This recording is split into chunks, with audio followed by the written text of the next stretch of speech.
안녕하세요. 오늘은 7월 말일입니다. 한 달이 금방 갔어요. 지금 시간은 10시 50분이고요. SOXL은 전고점을 돌파했어요. 프랑스는 중국에 손을 내밀고 있고요. 중국 배터리 소재 업체들은 국내 기업과 합작 투자를 하고 있어요. 중국의 경기 부양책이 또 발표가 됐어요. 구독, 좋아요 부탁드립니다. 차이나 전기차가 드디어 만원을 돌파했어요. 그래서 마이너스 39%로 손실이 조금 줄었습니다. SOXL은 현재 1% 정도 상승을 하고 있어요. 그래서 122% 수익 구간 중이고요. 오늘 전고점을 돌파했어요. 삼성전자는 1.13% 하락을 했는데요. 7월 27일 기간에서 300만 주 가까이 들어왔는데 이틀 사이에 다 빠져나갔어요.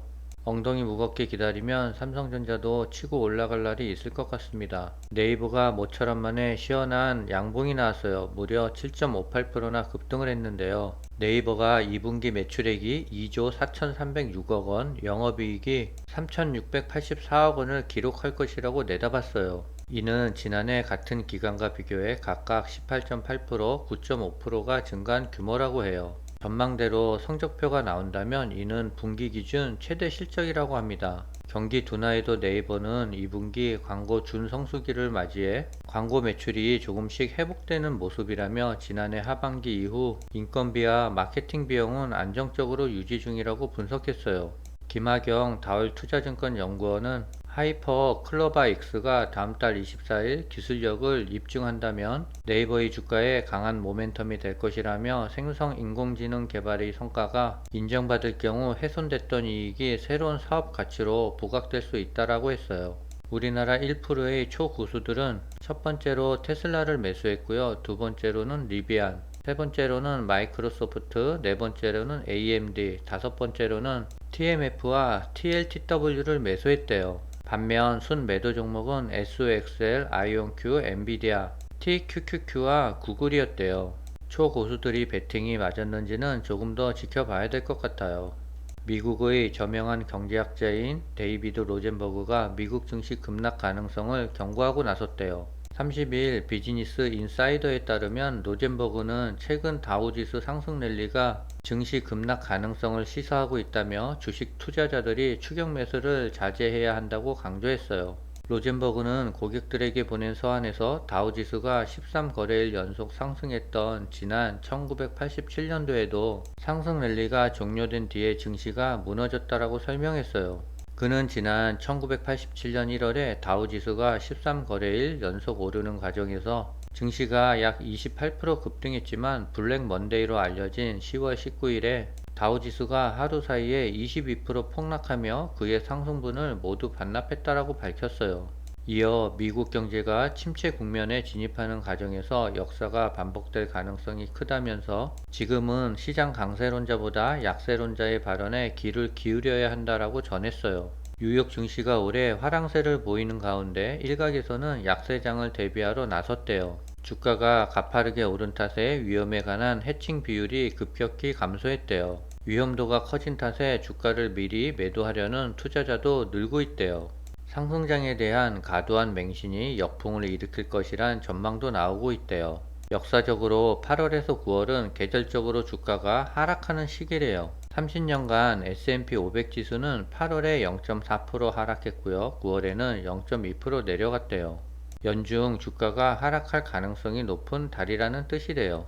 이때 주가가 조금이라도 하락하면 해칭 거래가 없는 탓에 변동성이 크게 늘 것이라는 우려가 있대요.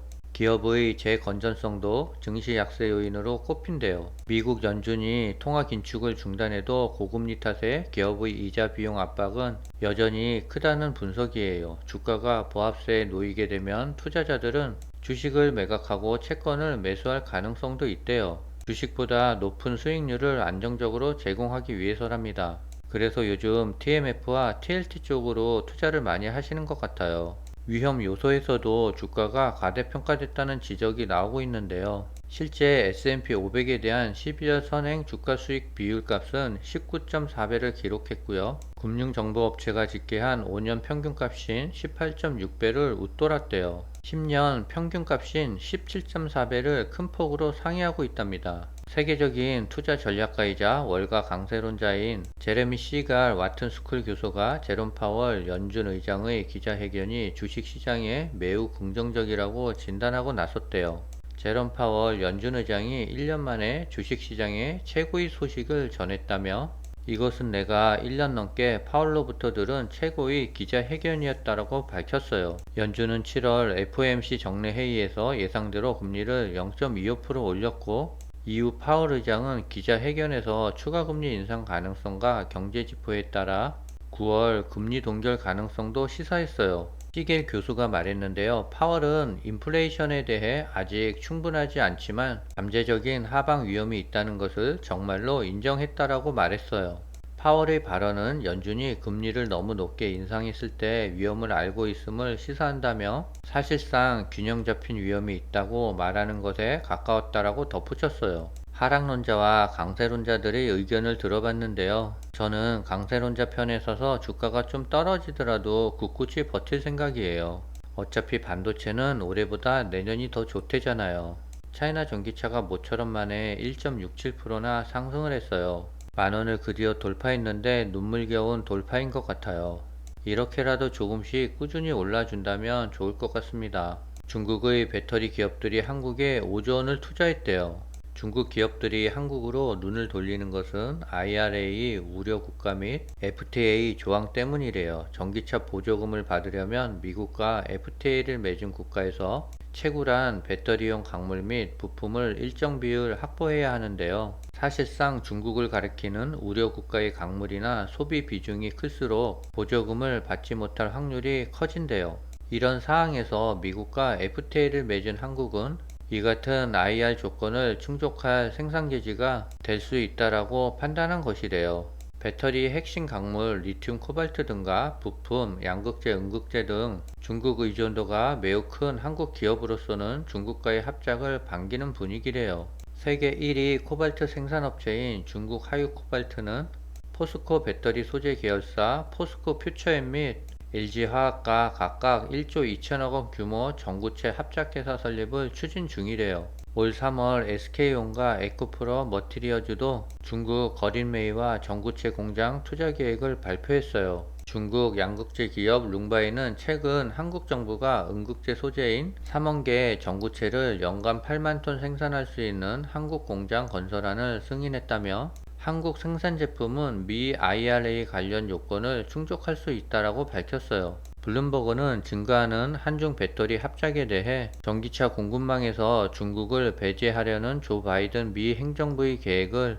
무너뜨릴 수 있다라고 우려했어요. 하지만 미국 자동차 업계에서는 전기차 글로벌 공급망에서 중국을 제외시키려는 바이든 행정부 조치를 현실적으로 작동하기 어렵고 허점이 많을 수밖에 없다는 인식을 펼치고 있어요. 중국과 한국은 배터리 부품이 얽히고 설켜 있어요. 중국의 공급망을 미국 등 서방 세계와 분리하겠다라는 디커플링 전략에 프랑스 재정경제부 장관이 반대 의사를 밝혔대요. 30일 로이터 통신에 따르면 르메르 프랑스 재정부 장관은 이날 중국 베이징 주재 프랑스 대사관에서 기자회견을 열고 디커플링은 허구라고 밝혔대요. 세계에서 두 번째로 큰 경제 규모의 중국과 이미 많은 교역이 이루어지고 있다며 떨어지는 건 사실상 불가능하다라고 말했어요. 프랑스가 중국 편을 들어주는 이유는 양국의 경제적 이해관계가 맞아 떨어지기 때문이라는 분석이에요. 프랑스는 EU에서도 중국과 세 번째로 큰 무역 파트너인데요.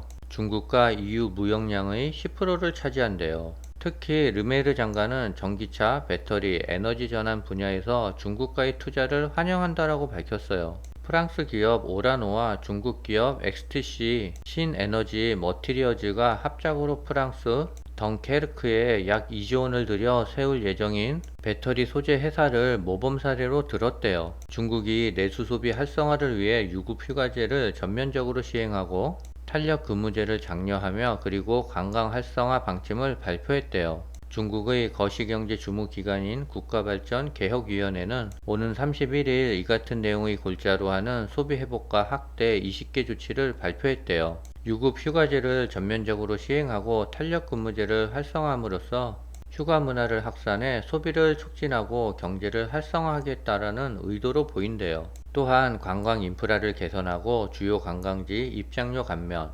비수기 무료 개방 등 관광 활성화 정책 시행을 권장하기로 했대요. 같은 기사인데요. 중국 국가발전계획위원회가 소비를 진작시키기 위해 부양책을 발표했대요. 코로나19 재개방 이후 내수 경기 회복세가 기대를 밑돌면서 자동차와 부동산, 서비스 부분의 소비 확대를 통해 경기 부양을 꾀하는 것으로 풀이된대요. 발개위는 31일 보도자료를 통해 지방정부들이 자동차 구매 제한을 완화하고 신차를 구매할 수 있도록 규제를 완화할 것을 촉구했대요. 이들은 특히 지방정부에서 시골에서의 전기차 사용을 촉진하고 전기차 충전장치와 배터리 교체 등 인프라를 개선해야 한다라고 강조했대요.